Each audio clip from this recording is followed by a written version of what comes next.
Chaque année, on observe une augmentation de la fréquentation des services d'urgence, ce qui provoque dans les services d'urgence alors une saturation. Et cette saturation peut nuire aussi à la qualité des soins. L'idéal, c'est que dans toutes les situations, quand les urgences sont absolues, évidemment que les urgences sont toujours ouvertes, mais il y a aussi d'autres recours qu'on peut faire, comme par exemple consulter le généraliste ou consulter un poste médical de garde. Le conseil, c'est de ne jamais différer les soins pour son état de santé et de se rendre le plus rapidement possible vers une structure de soins adaptée au degré d'urgence et à son état de santé. Le tri est un processus dynamique qui consiste à identifier très rapidement quelle est la pathologie dont les patients manifestent quand ils arrivent au service des urgences pour lui proposer l'offre des soins les plus adaptées. Le tri permet d'identifier les niveaux d'urgence de la pathologie du patient. On va lui donner le traitement le plus adapté dans le plus bref délai. C'est ça l'intérêt. On ne va pas faire attendre quelqu'un ici inutilement alors qu'il peut être pris en charge très rapidement à la salle des gardes de la médecine générale des Bambois.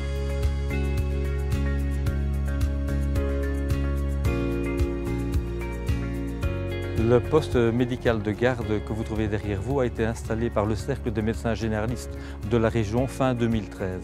Il voulait répondre aux besoins des patients en dehors des heures normales d'ouverture du cabinet de leur médecin traitant. Tous les médecins de famille de la région travaillent au poste de garde à tour de rôle. Le but, c'est d'aiguiller les gens, d'aider les gens à trouver le bon chemin quand ils ont un problème urgent le week-end, le soir ou la nuit.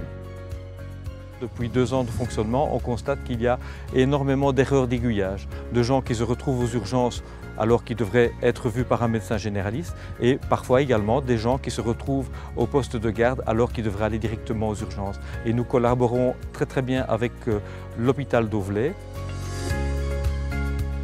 On dispose de 2 entités médicales différentes sur le même territoire géographique. Ces 2 structures ne sont pas concurrentes, mais au contraire, elles travaillent en synergie.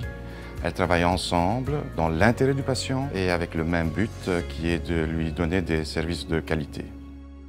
Nous disposons donc actuellement de la technologie nécessaire pour partager en direct les différentes données cliniques, radiologiques et autres du patient. Ici à Bambois, les consultations elles ont lieu sur rendez-vous, ce qui est forcément plus confortable et plus rapide. Je pense qu'il faut avoir le réflexe de penser médecin généraliste, y compris dans une situation inhabituelle, y compris le week-end. Penser généraliste avant de penser à l'hôpital. On est équipé ici pour faire des sutures, pour faire des électrocardiogrammes, pour faire des prises de sang. Et si un examen complémentaire était nécessaire, on s'adressera de toute façon à l'hôpital avec qui on travaille main dans la main. Il y a beaucoup de pathologies comme par exemple les états fébriles, les lumbagos, les rhumes des foins, les petites entorses qui peuvent être parfaitement traitées à la salle des gardes des médecines générales des Bambois. Vous avez besoin d'un médecin généraliste de garde. La garde médicale est assurée en semaine de 18 h à 8 h le lendemain matin, le week-end et les jours fériés, 24 h sur 24. Il est important effectivement que l'hôpital sorte de ses murs et établisse le contact nécessaire avec les collègues qui travaillent sur le terrain, notamment au poste médical de garde.